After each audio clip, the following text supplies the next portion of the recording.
ಲಕ್ಷ್ಮೀ ಬಾರಮ್ಮ ಬಾರಮ್ಮ ಲಕ್ಷ್ಮೀ ಬಾರಮ್ಮ.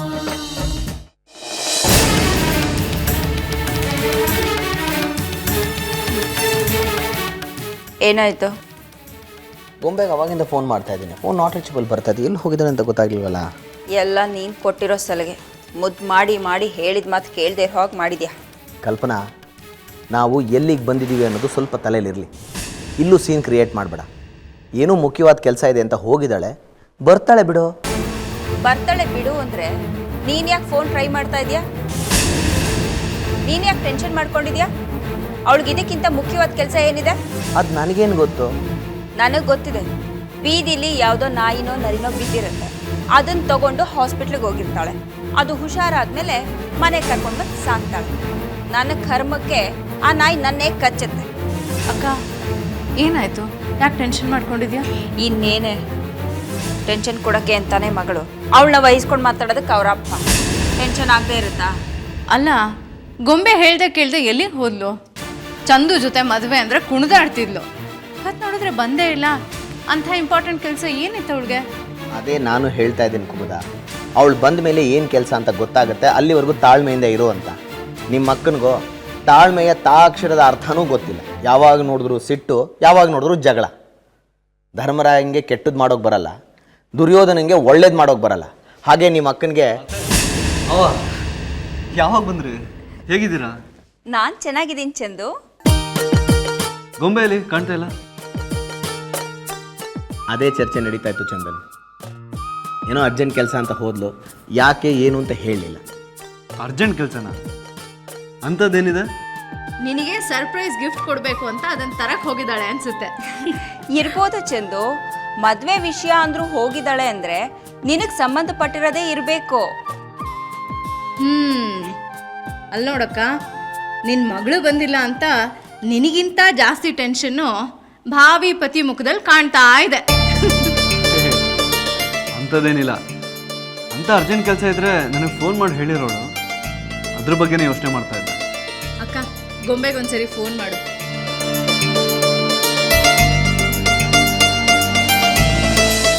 ಚಿನ್ನು, ನಿನಗೊಂದು ಮಾತು ಕೇಳ್ತೀನಿ, ನಿಜ ಹೇಳ್ತೀಯಾ?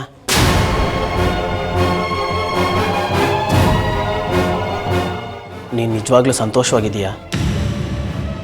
ಈ ಮನೇಲಿ ನಡೀತಾ ಇರೋದು ನಿನಗೆ ಒಪ್ಗೆನಾ, ಸಂತೋಷನಾ? ಯಾಕೆ ರಾಮಣ್ಣ, ಅಂಥದ್ದೇನಾಗಿದೆ ಇವಾಗ? ಇನ್ನೂ ಏನಾಗಬೇಕು? ಅಲ್ಲಿ ಚಂದನು ಶ್ರುತಿ ಅಕ್ಕನ ಮದುವೆ ಬಗ್ಗೆ ಮಾತುಕತೆ ನಡೀತಾ ಇದೆ. ಮದುವೆ ದಿನ ಗೊತ್ತಾಗಿದೆ. ನಿನಗೇನು ಅನ್ನಿಸ್ತಿಲ್ವಾ? ಮದುವೆ ದಿನಗಳು ಹತ್ರ ಬರ್ತಿದ್ದಂಗೆ ನನಗೆ ಗಾಬರಿ ಆಗ್ತಿದೆ. ಮುಂದೆ ಏನಪ್ಪ ಅಂತ ಯೋಚನೆ ಶುರುವಾಗಿದೆ. ನಿನಗೇನು ಅನ್ನಿಸ್ತಿಲ್ವಾ? ಪ್ರತಿದಿನ ನನ್ನ ತಂಗಿ ಚಿನ್ನುಗೆ ಅನ್ಯಾಯ ಆಗ್ತಿದೆಯಲ್ಲ. ನನ್ನ ತಂಗಿಗೆ ಅನ್ಯಾಯ ಆಗ್ತಿದ್ರು, ನನ್ನಿಂದ ಏನು ಮಾಡೋಕ್ಕಾಗ್ತಿಲ್ವಲ್ಲ ಅಂತ ನನ್ನ ಕುತ್ತಿಗೆನ ನಾನೇ ಇಸ್ಕೊಂಡು ಸಾಯಂಗಾಗಿದೆ. ನಿನಗೆ ನೋವಾಗ್ತಿಲ್ವಾ ಚಿನ್ನು? ನಾನು ಇಷ್ಟೆಲ್ಲ ಮಾತಾಡ್ತಿದ್ರು ನಿನಗೆ ನಗು ಬರ್ತಿದ್ಯಾ? ಇನ್ನೇನು ಅಳ್ಬೇಕಾ? ಸಂತೋಷ ಪಡೋ ದಿನಗಳು ಹತ್ರ ಬರ್ತಿದೆ, ಯಾರಾದರೂ ಅಳ್ತಾರ? ಗೊಂಬೆ ಅಕ್ಕ ಮದುವೆ ಆಗಬೇಕು, ಅವಳು ಮೆಚ್ಚಿದ ಗಂಡು ಅವಳಿಗೆ ಸಿಗಲಿ ಅಂತ ಆಸೆ ಪಡೋರಲ್ಲಿ ನಾನು ಒಬ್ಳು. ಗೊಂಬೆ ಅಕ್ಕ ಮತ್ತು ಅವ್ರ ಮದುವೆ ಅಂತ ಗೊತ್ತಾದಾಗ ಒಂದು ಕ್ಷಣ ನಾನು ಏನೋ ಕಳ್ಕೊಳ್ತಿದ್ದೀನಿ ಅನ್ನಿಸ್ತು. ಆದರೆ ಮರುಕ್ಷಣನೇ ನನಗೆ ವಾಸ್ತವ ಅರಿವಾಯ್ತು. ಕಳ್ಕೊಳ್ಳೋದಕ್ಕೆ ನನ್ನ ಹತ್ರ ಇದ್ದಿದ್ದಾದರೂ ಏನು?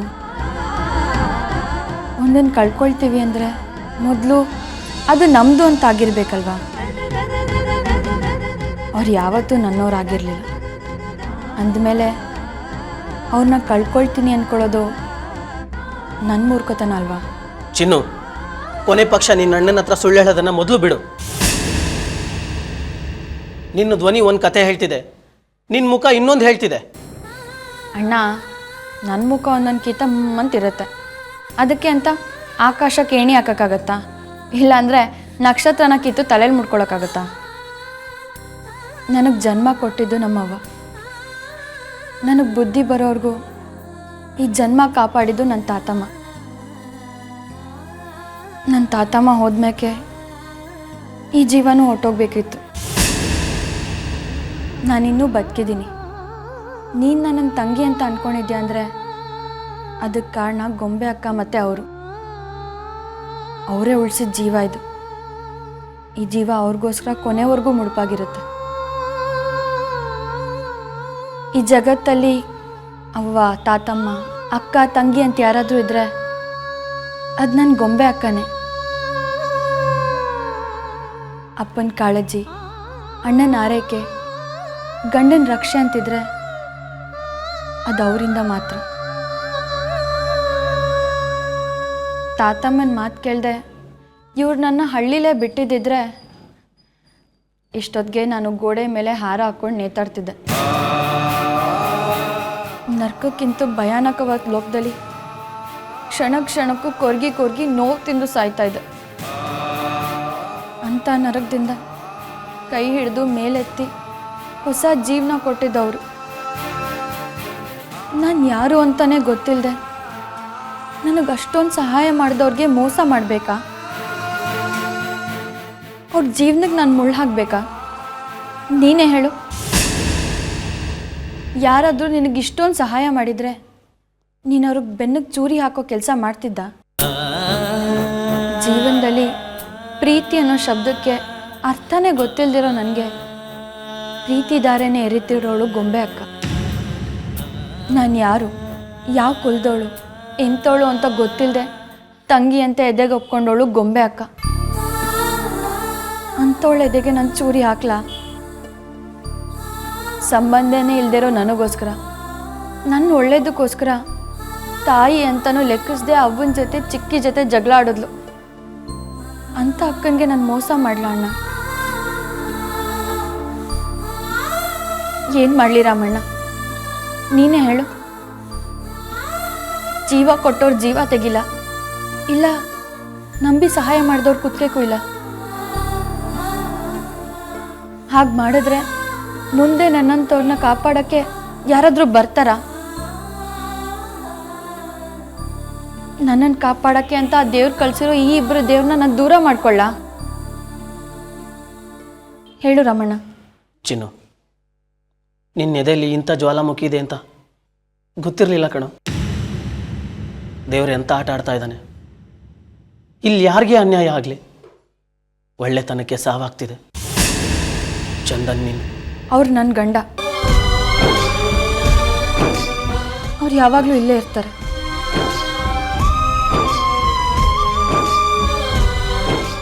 ಆದರೆ ಒಂದಂತೂ ಸತ್ಯ, ಗೊಂಬೆ ಅಕ್ಕ ಮತ್ತು ಅವ್ರ ಮದುವೆಯಿಂದ ನನಗೆ ತುಂಬ ಸಂತೋಷ ಆಗುತ್ತೆ. ನನಗೆ ಯಾವ ನೋವೂ ಇಲ್ಲ. ಅವರು ಗೊಂಬೆ ಅಕ್ಕನಿಗೋಸ್ಕರನೇ ಹುಟ್ಟಿರೋದು. ಅವರಿಬ್ಬರು ಯಾವಾಗಲೂ ಸಂತೋಷವಾಗಿರಬೇಕು. ನೋಡಿ, ಮದುವೆ ಅನ್ನೋದು ಒಬ್ಬರೋ ಇಬ್ಬರೋ ಕೂತ್ಕೊಂಡು ನಿರ್ಧಾರ ಮಾಡುವಂಥ ವಿಷಯ ಅಲ್ಲ. ಒಂದು ತುಂಬಿದ ಮನೆಗೆ ಒಬ್ಬಳನ್ನು ಸೊಸೆಯಾಗಿ ಕರ್ಕೊಂಡು ಬರ್ತಾ ಇದ್ದೀವಿ ಅಂತಂದರೆ ಆ ತುಂಬಿದ ಮನೆಯಲ್ಲಿರೋ ಎಲ್ಲ ಸದಸ್ಯರ ಅಭಿಪ್ರಾಯ ತಗೊಳ್ಳೋದು ಅತಿ ಅವಶ್ಯ. ಆ ಮದುವೆ ತಯಾರಿ ಹೇಗೆ ನಡಿಬೇಕು, ಏನು ಮಾಡಬೇಕು ಹೇಳಿ. ನಾನೇನು ಹೇಳಲ್ಲಪ್ಪ, ಆದಷ್ಟು ಬೇಗ ನನ್ನ ಮೊಮ್ಮಗನ ಮದುವೆನ ನನ್ನ ಕಣ್ ತುಂಬ ನೋಡಬೇಕು. ಒಂದು ಮರಿ ಮಗನ ಎತ್ಕೊಂಡು ಆಡಿಸ್ಬೇಕು ಅನ್ನೋ ಆಸೆ. ಮದುವೆ ಬಗ್ಗೆ ಮಾತಾಡಿ ಅಂದರೆ ಮಗು ನಾಮಕರಣದ ಬಗ್ಗೆ ಮಾತಾಡ್ತಿರಲ್ಲ. ಪಾರ್ವತಿ, ನೀನೇನಂತೀಯಮ್ಮ? ನೀವು ಅತ್ತೆ ಹೇಗೆ ಹೇಳ್ತೀರೋ ಹಾಗೆ ಮಾವ. ಆದರೆ ನಾನು ಹಾಗೆ ಹೇಳಲ್ಲಪ್ಪ.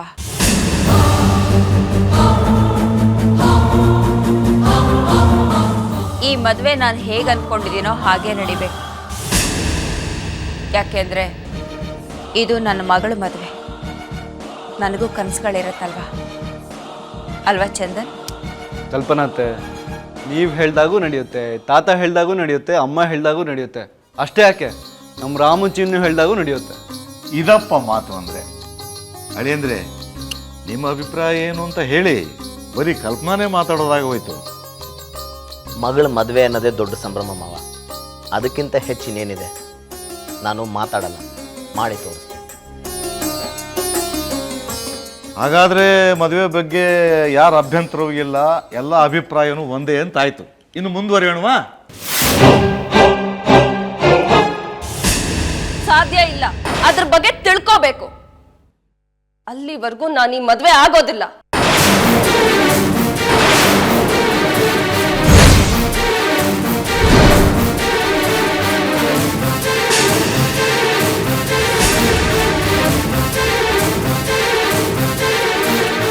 ನನಗೆ ಈ ಮದ್ವೆ ಇಷ್ಟ ಇಲ್ಲ.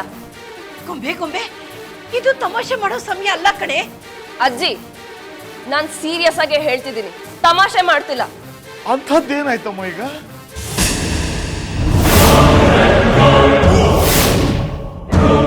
ಗೊಂಬೆ, ನಿನ್ನೆ ಕೇಳ್ತಿರೋದು, ಅಂಥದ್ದೇನಾಯ್ತು ಈಗ? ಆಗ್ಬಾರ್ದಾಗಿದೆ, ಅದಕ್ಕೆ ನನಗಿಷ್ಟ ಇಲ್ಲ ಅಂತ ಹೇಳ್ತಿರೋದು.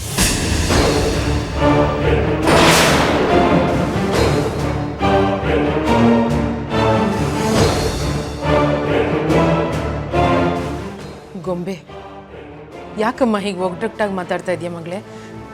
ಏನಾಯ್ತು ಅಂತ ಅನ್ನೋದ್ರು ಹೇಳು. ಚಂದು ಜೊತೆ ಏನಾದರೂ ಜಗಳ ಆಡಿದ್ಯಾ?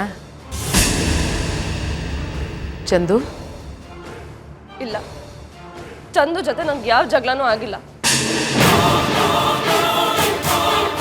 ಮತ್ತಿನ್ನೇನು ಪ್ರಾಬ್ಲಮ್ ಗೊಂಬೆ? ನೇರವಾಗಿ ವಿಷಯಕ್ಕೆ ಬಾರಮ್ಮ. ಗೊಂಬೆ, ನಿನ್ನ ಮಾತು ನಮ್ಮನ್ನೆಲ್ಲ ಕೊಂದಾಗ್ತಿದೆ ಕಣೆ. ಏನಾಯ್ತು ಅಂತ ಹೇಳಿ ಮಗಳೇ. ಏನು ಅಂತ ಹೇಳಿ ಅತ್ತೆ? ಯಾರಿಗೆ ಹೇಳಿ? ಇಲ್ಲಿ ನನ್ನವರು ಅಂತ ಯಾರಿದ್ದಾರೆ? ಎಲ್ಲರೂ ಮೋಸ ಮಾಡ್ತಾರೆ.